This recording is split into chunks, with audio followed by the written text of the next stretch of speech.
Piala Dunia Qatar terus menghadirkan kejutan dan kali ini wakil Afrika, Maroko, berhasil menaklukkan tim peringkat 2 FIFA Belgia. Apa kunci kemenangan Maroko dan bagaimana peluang mereka di laga berikutnya?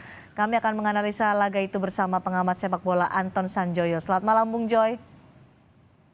Selamat malam Cindy. Bung Joy, Maroko berhasil menaklukkan Belgia 2-0. Kunci kemenangan Maroko apa sih Bung Joy? Apakah karena mereka bermain lebih baik dari Belgia? Ada taktik atau strategi di babak kedua yang dimainkan Maroko? Atau Belgia yang penguasaan bolanya memang lebih bagus tapi eksekusinya yang sering gagal? Ya kombinasi Cindy. Kan ini sebetulnya tadi nanti kita bicara di belakang kenapa orang-orang di Belgia pada ngamuk, di Belanda juga pada ngamuk Ya. gitu ya. Tapi kan yang pertama mereka tuh masih beranggapan bahwa ini adalah generasi emas gitu loh. Hmm. Dan itu menurut saya udah kadaluarsa. Generasi emas tuh 4 tahun yang lalu ketika mereka tampil di Piala Dunia Rusia 2018 sampai semifinal oke.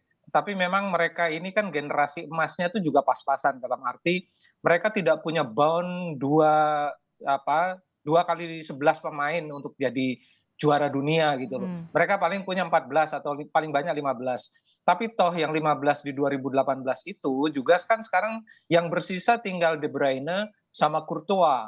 Yang lain kan sebetulnya udah fade away. Kalau kita bicara Eden Hazard, Thorgan Hazard, Axel Witsel, apalagi Vermaelen, Vertonghen, itu ya sudah habis lah masanya. Masanya sudah lewat ya. Nah, melawan Maroko, Maroko ini kan negara-negara Maghribi atau negara-negara Afrika Utara ini kan memang nggak ada takutnya, ya kan? Mereka mau main sama siapa aja, katakanlah main sama Jerman, sama Brazil, sama siapapun, mereka ya main dengan pola mereka. Dan kelihatan betul meskipun kemarin itu Belgia menguasai jalannya pertandingan dalam arti ball possession, tetapi sebetulnya serangan-serangan balik yang dibangun Hakim Ziyech, Hakimi, El Nesri itu berbahaya. Untung kipernya Courtois, kalau kipernya bukan Courtois udah bobol di babak pertama. Jadi sebetulnya memang ini Maroko lebih layak menang. Dan ketika si Belgia ini juga menang lawan Kanada ya kalau nggak salah, itu juga kan menangnya tipis-tipis lah, dalam arti Kanada juga memberi perlawanan yang sengit, dan gol Michy Batshuayi itu memang satu-satunya kesempatan paling bagus dari Belgia yang bisa menjadi gol. De Bruyne mencetak beberapa tembakan, tapi pemain seperti Witsel, Eden Hazard, Thorgan Hazard itu sama sekali tidak berkutik, dalam arti mereka nggak bisa shot on goal. Nah lawan Maroko apalagi gitu loh, jadi mereka harus menerima kekalahan ini gitu. Oke, Maroko bermain lebih baik dibandingkan Belgia. 2 Jauh gol itu lebih kan baik. tercipta di babak kedua nih, Bung Joy. Siapa yang paling berperan dalam kemenangan Maroko dengan 2 gol di babak kedua? Apakah ada pemain yang paling berperan atau strategi pelatih dari Maroko ini? Kalau strategi pelatihnya kan justru saya juga agak heran. Mereka bermain dengan 4-3-3 itu kan pola yang sangat ofensif ya.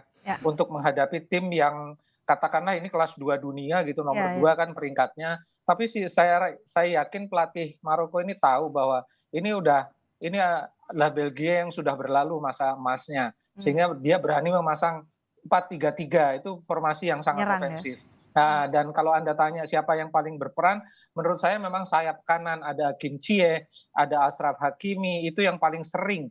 Bahkan di babak pertama aja mereka shot off target, itu ada 4 atau 5 yang nyaris-nyaris. Kalau dia masuk ke wilayah gawang udah shot on target. Memang shot on targetnya nggak banyak, tapi shot off targetnya yang mirip mau gol itu banyak. Gitu. Baik. Nah, ini Maroko sudah memberikan kejutan di babak fase grup ini dengan mengalahkan Belgia. Grup F makin panas nih, Bung Joy. Prediksi Anda nanti grup F siapa yang akan lolos ke babak penyisihan? Kalau kita lihat kan Kroasia mainnya makin menanjak.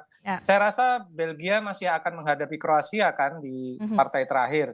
Dan angkanya ini tipis-tipis ini, 4 posisinya sekarang kan Kroasia 4, Maroko 4, Belgia 3, Kanada yang udah pasti out lah gitu ya, karena 2 kali kalah.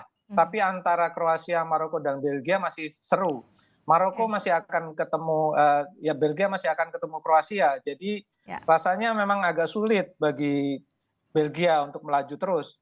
Saya lebih condong Kroasia dan Maroko yang bisa melaju ke babak berikut. Kroasia dan Maroko ke babak penyisihan? Ke babak Baik. knockout. Nah, ini kan kejutan-kejutan di Piala Dunia Qatar sudah mulai dari babak pertama. Pertandingan pertama sudah ada kejutan dari beberapa Hmm, tim dari Arab Saudi, kemudian juga tim-tim lain. Di Jepang. babak kedua ada di pertandingan kedua ada Maroko. Akankah kejutan-kejutan ini berlanjut sampai nanti kita melihat ada tim-tim yang tidak diperkirakan bisa lolos babak penyisihan ternyata mereka lolos atau yang lolos babak penyisihan ya itu saja dari Eropa atau Amerika Selatan. Saya kira yang benar-benar kejutan mungkin hanya Maroko, dalam arti mereka bisa menyingkirkan Belgia ya. Tetapi kalau kita bicara Arab Saudi, mereka juga akhirnya juga kan kalah. Ya, Jepang juga kemarin kalah lawan Costa Rica. ya. Jadi memang ini cuman one shot aja istilah Oke. istilah saya ya. Jadi sekali pukul udah gitu ya mereka kembali ke kitohnya sebagai mereka elit di Asia, tapi untuk bersaing dengan tim seperti Argentina atau tim Mhm. seperti Perancis apalagi Brazil itu memang belum saatnya. Jadi kalau Maroko pun saya rasa kalau mereka bisa ke babak knockout, Ya. kalau ketemu lawan-lawannya masih sekelas Inggris apa Mhm. Belanda gitu mereka mungkin masih bisa.